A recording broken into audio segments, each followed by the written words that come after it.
Boa noite a todos. Que a paz do Cristo permaneça nos nossos corações. Essa noite nós vamos refletir sobre qual é o aprendizado mais importante que nós viemos realizar aqui, todos nós. E enquanto vocês vão pensando aí, qual é o aprendizado que vocês acham mais importante dentre todos os que nós viemos realizar aqui na nossa vida? E para a gente chegar a essa conclusão de qual é esse aprendizado mais importante, nós vamos falar um pouquinho de qual é o propósito da gente nascer, crescer, viver e envelhecer, principalmente envelhecer. Porque, como diz o Emmanuel, a nossa vida ela é sempre uma sequência, tudo é sequência. E então nós percebemos que nessa sequência a nossa vida ela é cíclica, tem fases, não é? Então a gente está lá, criança, filho de papai, mamãe, e aí de repente nós crescemos, nos desenvolvemos e nos tornamos adultos. E acontece algo tão interessante que, para compreendermos esse aprendizado que a gente veio fazer aqui, é importante que a gente tome consciência disso. Nós estamos aqui e isso é muito comum de vermos essa cena. Quem não viu, é muito difícil, mas imagine. De repente, uma mãezinha que chega para o seu filho, que está ali ensaiando os primeiros passos, e estende a mãozinha e fala assim: filho, dá a mão para a mamãe. Aí a criança dá a mãozinha e ela vai ajudando a criança a caminhar, não é assim? Agora a gente imagina uma outra cena, o contrário.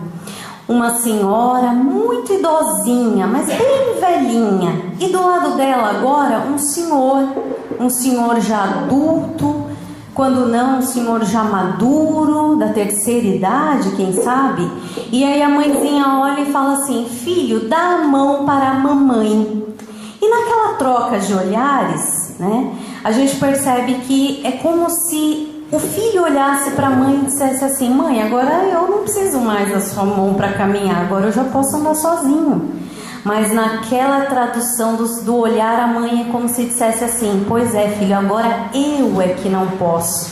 Então vem cá, dá a mão para a mamãe e me ajuda a levantar, me ajuda a caminhar. Não é assim que acontece com todos nós? A nossa vida, ela inverte esses papéis. E isso é algo muito importante da gente tomar consciência para a gente compreender esse aprendizado que todos nós viemos fazer aqui. Porque existe algo que é importante a gente lembrar, que todos nós, no decorrer dessas fases da nossa vida, nós vamos perder um talento que nós mais gostamos, todos nós, que é a autonomia. Como é gostoso, né? A gente quer fazer uma coisa, a gente fala assim: eu posso e vou e faço. Eu levanto com as minhas perninhas, eu ando de moto, então vocês imaginam, né? É pra lá e pra cá, e a gente vai e faz. Mas com o passar da nossa vida, a gente vai perdendo essa autonomia, e isso é algo muito natural na nossa vida. Isso é algo natural e que vai acontecer com todos nós, mas é importante nós termos essa consciência para que nós possamos compreender. E vocês pensaram aí qual seria o aprendizado mais importante que nós viemos fazer aqui? De todos os que nós viemos realizar aqui? A gente sabe desse aprendizado, por quê? Porque certa feita perguntaram para Jesus qual era o mandamento mais importante. E aí ele falou assim: amar a Deus sobre todas as coisas e o próximo como a ti mesmo.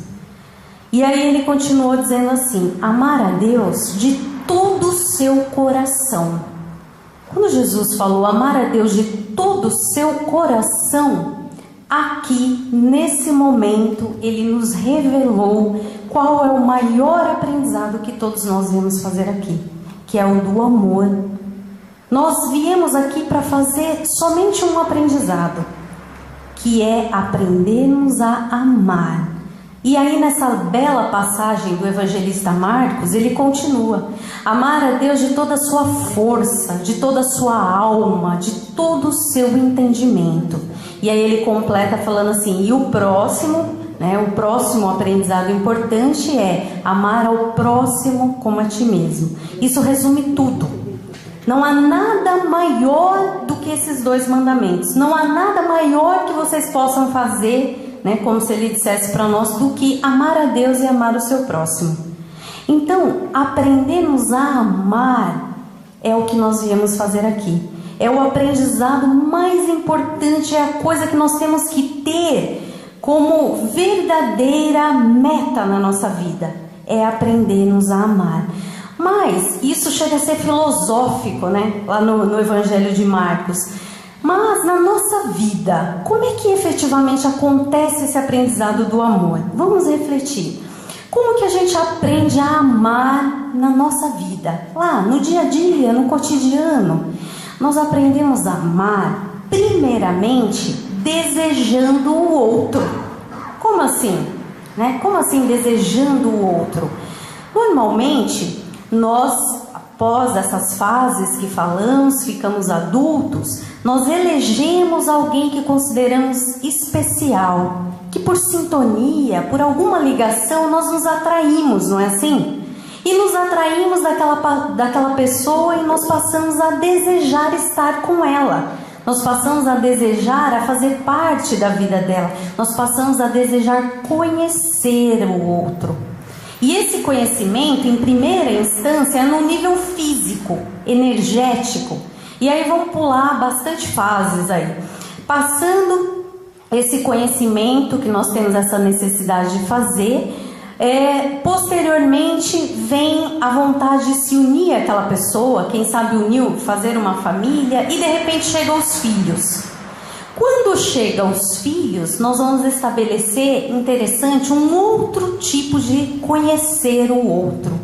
E é aqui que a gente vai começar efetivamente a falar do teor, da conotação desse aprendizado que a gente veio fazer aqui. Então aqui, quando chegam os filhos, as mamães sabem bem disso. Eu tenho um filho de 12 anos. Quando chegam os filhos, nós começamos a entender aquelas palavras de Paulo, quando ele dizia assim: o amor não se ensoberbece, o amor não busca os seus próprios interesses, o amor nunca se cansa, o amor nunca acaba. É um amor que nunca acaba, nunca se cansa. E onde que a gente pode ver esse amor? A gente pode ver muito bem esse amor. Não sei se aqui vocês já tiveram oportunidade de participar de algum grupo onde trabalha-se a recuperação de pessoas adictas a drogas, ao álcool, fumo, né? Especificamente as mães que trabalham na luta para libertar os seus filhos das drogas. É impressionante. Eu já tive essa oportunidade de participar de um grupo desse. É impressionante como aquelas mães amam aqueles filhos. Dá a impressão que a mãe passa a amar mais ainda o filho naquela situação. Aquele filho que de repente as pessoas chegam e falam assim: olha, o seu filho, ele não é um drogado, ele é uma droga. Ah, esse aí não tem mais jeito. Larga pra lá. E o pai, o vizinho, o parente fala: ah, põe pra fora de casa, porque não dá. Ele não presta mais para nada. Mas essa mãe, ela tá ali. E é impressionante. Ela enxerga algo que os outros não enxergam, que nós não enxergamos. É um amor que não se cansa, que não se acaba. É esse amor que o Paulo veio nos falar lá em Coríntios. Então, veja, esse aprendizado que nós viemos fazer aqui está ligado exatamente a nós termos essa capacidade, como essa mãe, de amar. Aí Jesus vem e fala assim, né? Como que a gente deve amar? Como que a gente vai amar? Como que vai ser esse processo? Ele fala: olha, amem-se como eu vos amei, assim amem uns aos outros. E aí Jesus fala algo interessante, que é muito profundo para a nossa reflexão, que ele diz assim: se estiverem em mim, como eu estou em vós, ou seja, essa luz que está em mim vai estar em vós, e serão fraternos uns com os outros. Aqui nós entendemos qual é a conotação desse aprendizado do amor que a gente veio fazer aqui. Não é esse amor carnal, o amor da mulher, do homem, mas é a nossa capacidade de desenvolver né, o exercício de amarmos a luz do Cristo no nosso semelhante. Porque hoje ainda, para nós, muito comum, todos nós, a gente ainda está nesse aprendizado. O nosso amor é condicionado. A gente ama o nosso esposo, mas se ele faz alguma coisa que a gente não gosta muito, aí dá a impressão que o amor balança. O nosso amor é condicionado. Nós amamos alguém, mas quando aquela pessoa sai daquilo que nós não consideramos como a nossa vontade, o nosso amor já não é mais igual. Então, como que a gente vai fazer isso que Jesus nos pediu, né? Se permaneceres em mim como eu estou em vós, serão fraternos uns com os outros. O nosso desafio está aqui. Aprender a amar essa luz no nosso irmão. E como que a gente faz? Primeiro, a gente pode usar como exercício, lembrar dessa mãe. Essa mãe que está amando esse filho drogado, que todos já não querem mais saber, ela já consegue amar essa luz. Porque ela olha lá para aquela criatura, aquele cidadão, e ela não vê os erros dele. Ela olha por detrás das cortinas daqueles erros, ela enxerga ali a luz do Cristo que existe nele. Por isso que ela é capaz de amar. Por isso que o amor de mãe é semelhante ao amor de Deus, né? O Deus, Jesus, os nossos mentores, olha a gente fazendo cada besteira, mas eles sabem do nosso potencial, do nosso germe, luz que existe em nós. E aí por isso que eles estão sempre a nos impulsionar. Então, veja só, como que nós vamos então exercitar esse aprendizado na nossa vida, na ação do nosso dia a dia, de aprender a amar essa luz do nosso semelhante? Nós viemos para cá e nós somos recebidos normalmente numa família. Quem não é recebido numa família pelo papai, a mamãe, de repente por alguém que foi ali colocado para dar as primeiras orientações nos primeiros passos para aquele ser, para nós. Então nós vamos aprender esse exercício do maior aprendizado que a gente veio fazer aqui, que é o amor, que é o amar. Nós vamos aprender nos nossos relacionamentos. Porque não tem como a gente aprender a amar sem se relacionar. É impossível. Então são nos nossos relacionamentos. E o primeiro relacionamento que a gente tem é lá em casa. Aquele que nos recebeu. O pai, a mãe, a avó, o tio. Aquele que nos recebe na nossa casa para instruir os primeiros passos nossos. É ali que nós vamos. Depois a gente expande esse relacionamento. E aí nós vamos, como falamos no início, escolher alguém que consideramos especial, quem sabe. E de repente vem os filhos. Quem opta não ter filhos, então não vou aprender a amar? Não. Deus vai dar as oportunidades sempre. Durante toda a nossa vida nós vamos ter muitas oportunidades de nos relacionarmos. Não importa se não vai casar, se não vai ter filho. Esse relacionamento que eu falo aqui não é o do casamento, mas é da gente falar bom dia pro porteiro, do amigo, do trabalho. É todo e qualquer relacionamento que nós vamos ter durante a nossa vida. Então nós vamos nos relacionando. Mas aí surge uma outra questão. Como que a gente vai saber se nesse relacionamento a gente efetivamente está fazendo o aprendizado do amor? Como se relacionar para verdadeiramente aprendermos a amar? Nos nossos relacionamentos, nós vamos usar de uma coisa que é inevitável, a nossa comunicação. Não tem como a gente se relacionar sem se comunicar, né? Se a gente ficar com alguém trancado e não falar, não olhar, a gente não está se relacionando, por mais que a gente esteja no mesmo ambiente.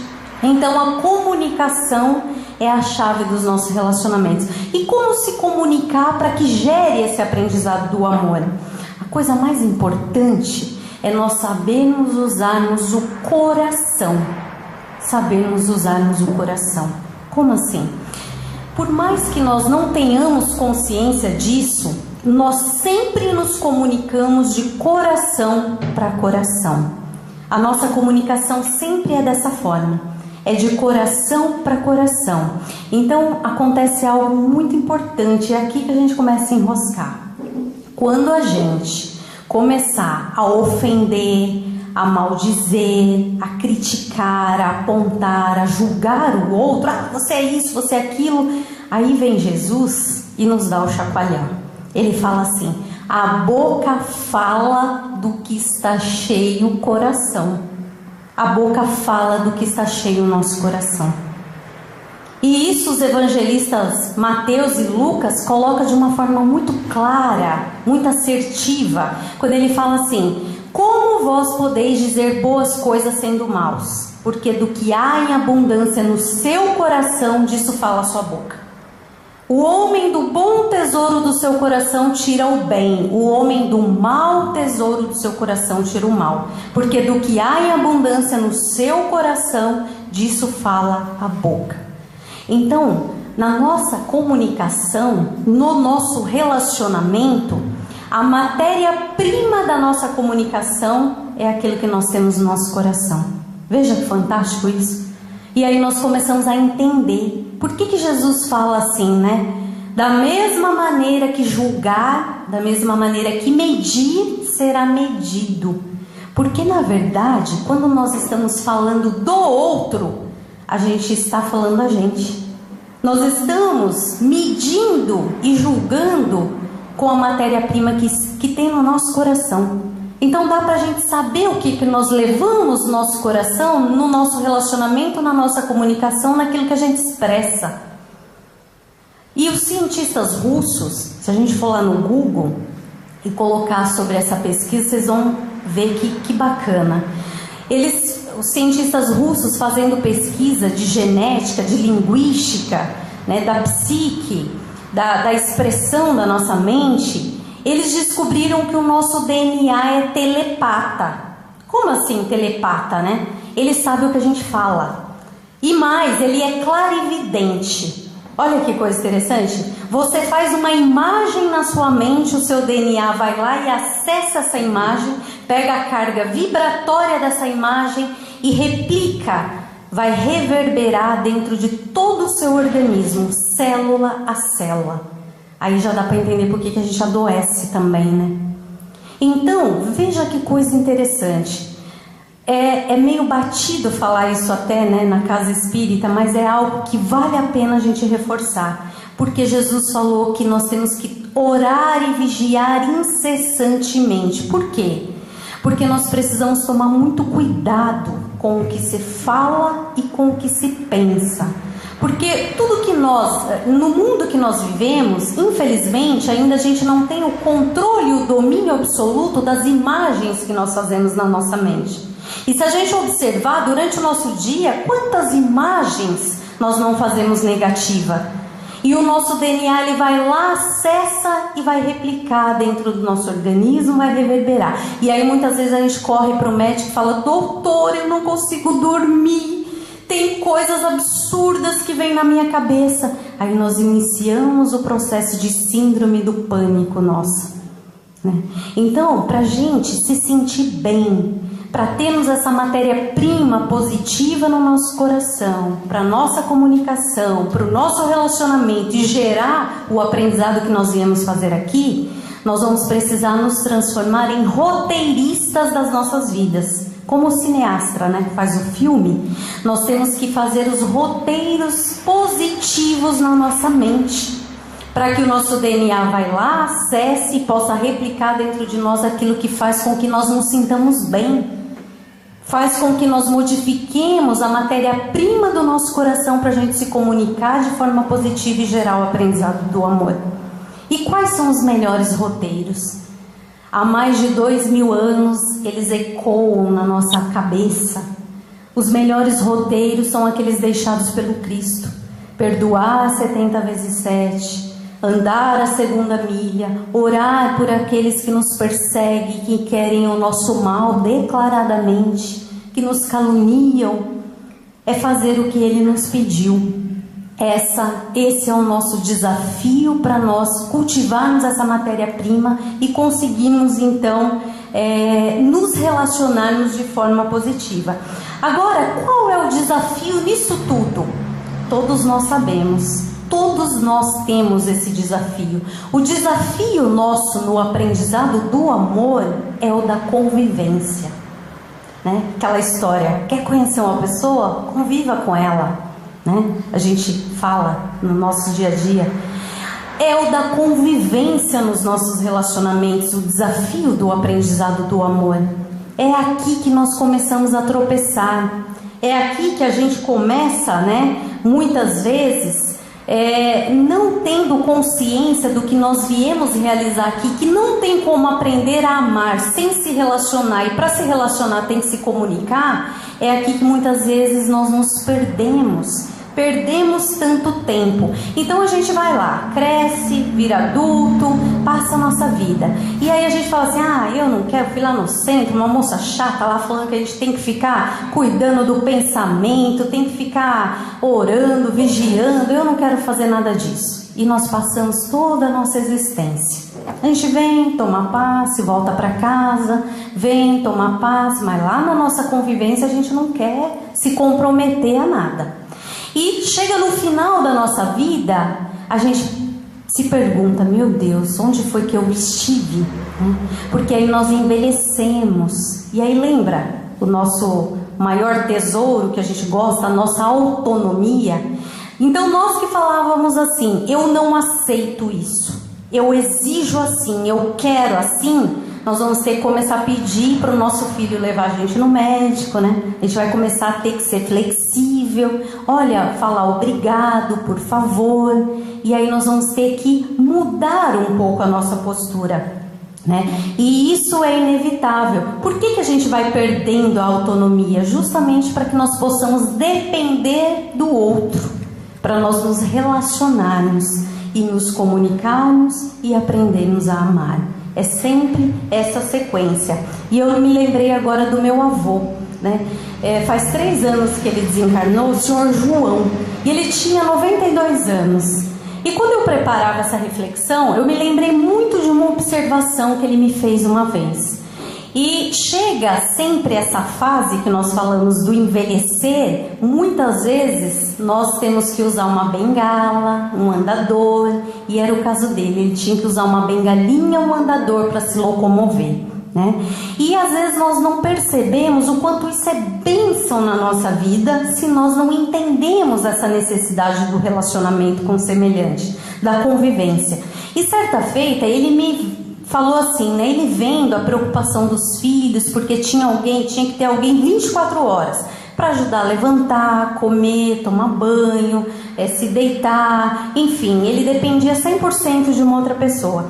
E vendo aquela situação dele, vendo a apreensão de todos, certa vez ele captou isso em mim, né? E aquela preocupação, ele falou: vem cá, senta aqui. Olha, minha neta, eu estou muito bem, não se preocupe.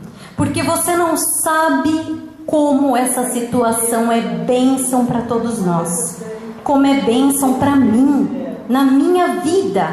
Por quê? Porque, olha só, todo mundo quer ser grande aqui, né? Todo mundo quer ser o tal. A gente é jovem, é forte, tem autonomia. E vamos, a gente faz, acontece, eu não preciso de ninguém, eu faço tudo sozinho. E de repente a vida passa e olha eu aqui. Nós estamos precisando 100% do nosso semelhante. E aí como que as coisas vão ficar se a gente não quis se relacionar com ninguém? Então grave isso que eu estou te falando. Ele falou assim: olha, plante amor por onde passar. Faça esforço para se relacionar bem com todos. Faça de tudo o que você puder para se dar bem nos seus relacionamentos. Trate os outros como você gostaria de ser tratado, porque esse dia chegará para você também.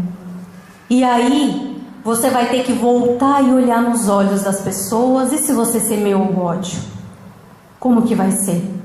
Então fazer aquilo que é necessário fazer é acender-nos luzes em torno dos nossos próprios passos. Então a espiritualidade, ela está sempre nos chamando a esse aprendizado. Jesus, ele bateu forte nessa tecla: faça ao outro aquilo que você quer que faça para você, por causa dessa necessidade que somos todos uma equipe. Nós não podemos dizer: daquele ali eu não vou precisar nunca, eu posso viver sozinho, Eu não dependo de ninguém. Nós estamos aqui para ser uma equipe e precisamos de todos. Aí vem Jesus e ele fala assim, né?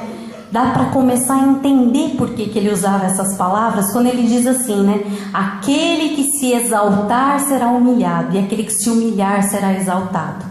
Esse se humilhar é nós nos fazermos humildes. E como é difícil, né? Na nossa vida ainda, como é difícil tantas vezes nós tomarmos a iniciativa de nos fazermos humildes. E Jesus nos alerta, porque quando nós não temos a capacidade, a iniciativa de nos tornarmos humildes, o mundo humilha você.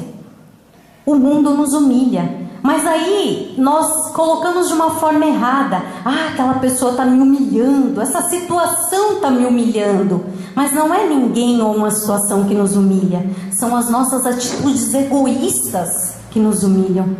Então nós passamos a nossa vida inteira sendo egoístas. Não queremos nos relacionar bem com ninguém. E de repente nós nos sentimos humilhados. Por que será?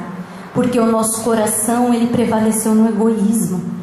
E vem Jesus e nos alerta: aquele que quiser ser o maior no seu reino, seja o servo de todos.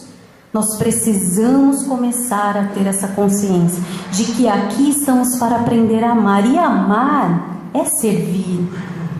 Nós estamos aqui no exercício de aprendermos a servir, porque não tem como amar o outro e não nos predispormos a auxiliá-lo.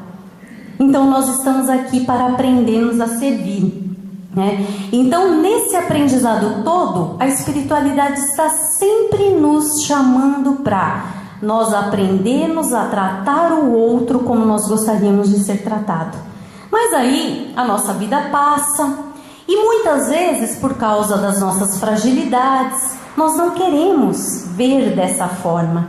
E nós falamos assim, eu não gosto, né? Eu gosto de viver sozinho. E lembrando que a gente não está falando que todo mundo tem que casar, hein? É se relacionar com as pessoas que passam pelo seu caminho. E a pessoa, de repente, ela decide, eu não gosto de conviver com ninguém. E conhecemos muitas vezes, muitos de nós, grandes relacionadores dos animais. Grandes relacionadores dos animais. Pessoas que amam os animais, mas dizem assim, olha, eu prefiro lidar com os animais do que com as pessoas. As pessoas não têm vez comigo. E a pessoa tem lá um monte de cachorrinho, gatinho. Eu tenho um gatinho, né? E isso de se relacionar com os animais é ótimo, porque nós viemos aqui para aprendermos a amar e se relacionar com todas as coisas que foram criadas por Deus, por todas as criações divinas. Mas a mais importante, que gera o aprendizado do amor, é o nosso semelhante. Mas veja que coisa interessante, o animal, o cachorrinho, você está ali fazendo o carinho e ele corresponde. Você bate nele, ele recua. Mas se você for lá e fazer o carinho, ele corresponde de novo. Ele não tem a mente, a memória como nós temos, né? Então, se nós não temos ainda a condição, a facilidade do toque, do abraço, do carinho físico com o nosso semelhante, nós precisamos começar a nos predispor a desenvolver. Se eu não consigo abraçar o outro fisicamente, eu posso abraçar verbalmente, com um sorriso, com um olhar, com uma companhia numa refeição, num café da manhã. Nós precisamos estar presente na vida do outro para que ele se sinta amado. Mas ainda existem alguns casos de muitos irmãos que falam assim, e muitos de nós temos dificuldade de se relacionar com os animais. Eu não gosto de animais.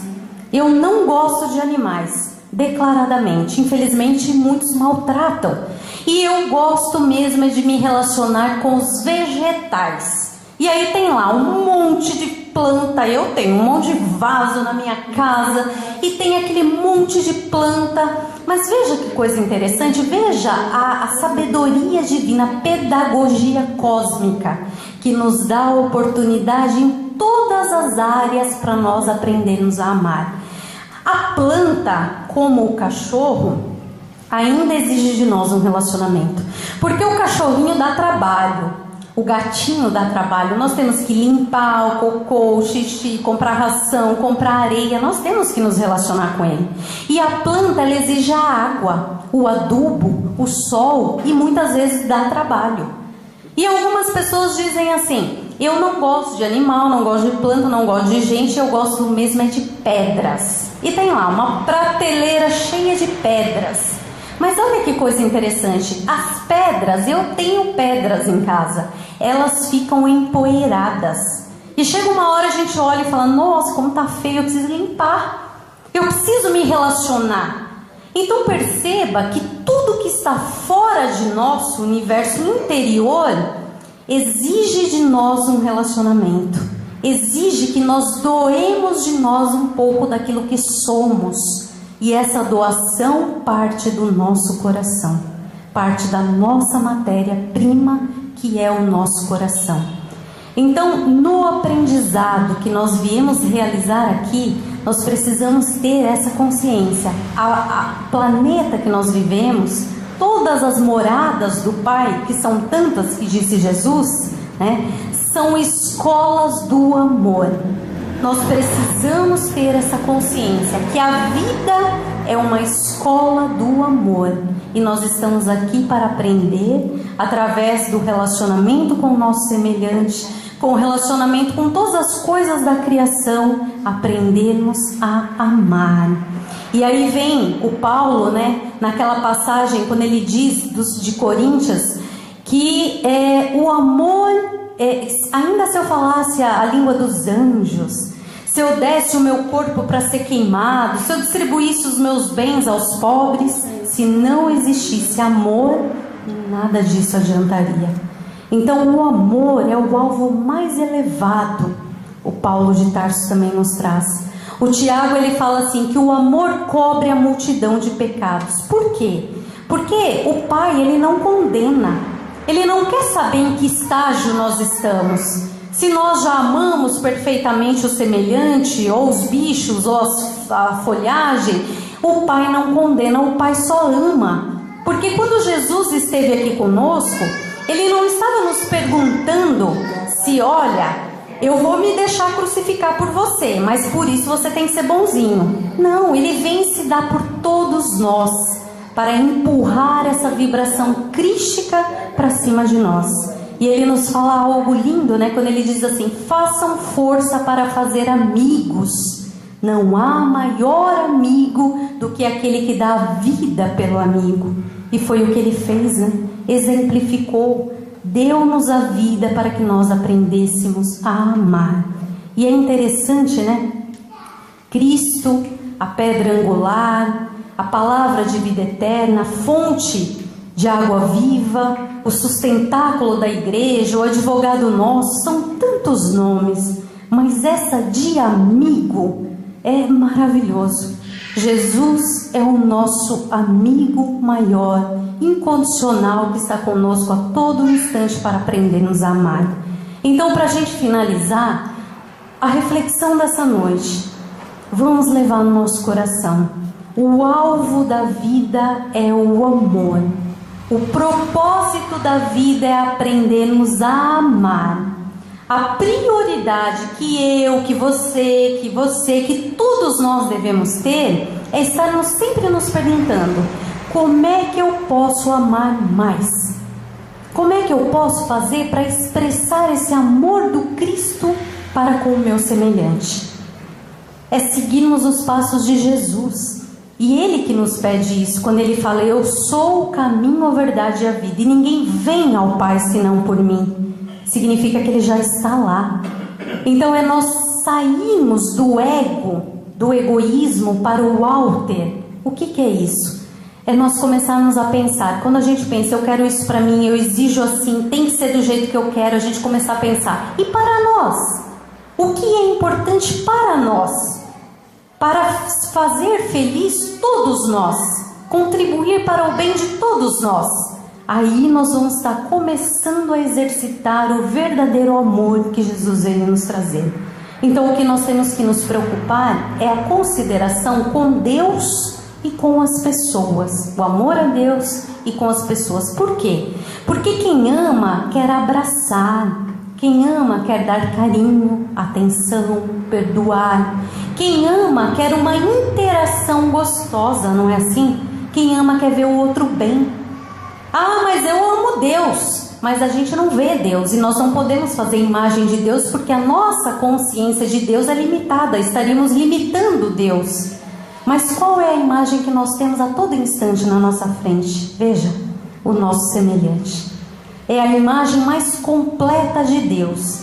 Então, quando a gente acordar e sentir aquela vontade de ligação com Deus, de abraçar a Deus, nós vamos até o nosso semelhante e vamos dar aquele abraço nele, com a convicção de que estamos abraçando a Deus. Que Jesus nos abençoe, nos envolva na luz e nos dê um retorno cheio de paz e tranquilidade aos nossos lares. Muito obrigada.